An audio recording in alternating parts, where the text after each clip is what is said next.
Agartala airport, Badharghat railway station, Jogendranagar railway station, এই তিনটি জায়গায় দীর্ঘদিন ধরে মানুষের মধ্যে একটি দাবি ছিল উবের সার্ভিস, র্যাপিডো সার্ভিস, অর্থাৎ online aggregator service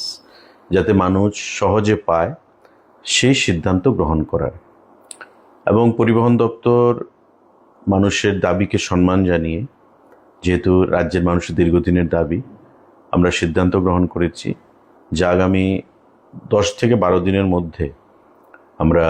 Agartala airport, Jogendranagar railway station এবং বাধারঘাট রেলওয়ে স্টেশনে এই Uber service, online Rapido service, আমাদের নীলজ্যোতি যা স্থানীয় সেখানে সার্ভিস প্রোভাইডার, সেই সার্ভিসগুলো, অনলাইন ক্যাব বুকিং যে সার্ভিস, সেগুলো আমরা চালু করব, যাতে মানুষ তার পছন্দ মতো, বহিরাগত মানুষ যারা প্যাসেঞ্জাররা আছেন, সেই সার্ভিস গ্রহণ করতে পারে। উপস্থিত ছিলেন আজকের এই মিটিংয়ে আমাদের IG law and order police থেকে, SP west, SP traffic, DM west, পরিবহন দপ্তরের কমিশনার বা অ্যাডিশনাল সেক্রেটারি,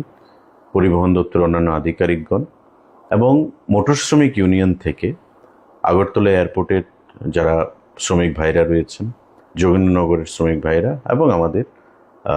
বাধারঘাটের শ্রমিক ভাইরা। তো তাদের সকলের উপস্থিতিতে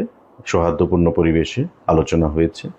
শ্রমিক ভাইদের কিছু দাবি দেওয়া রয়েছে, সেগুলো আমরা পরবর্তী সময় বিচার বিশ্লেষণ করব এবং পাবলিকের স্বার্থে, জনগণের স্বার্থে যে সিদ্ধান্ত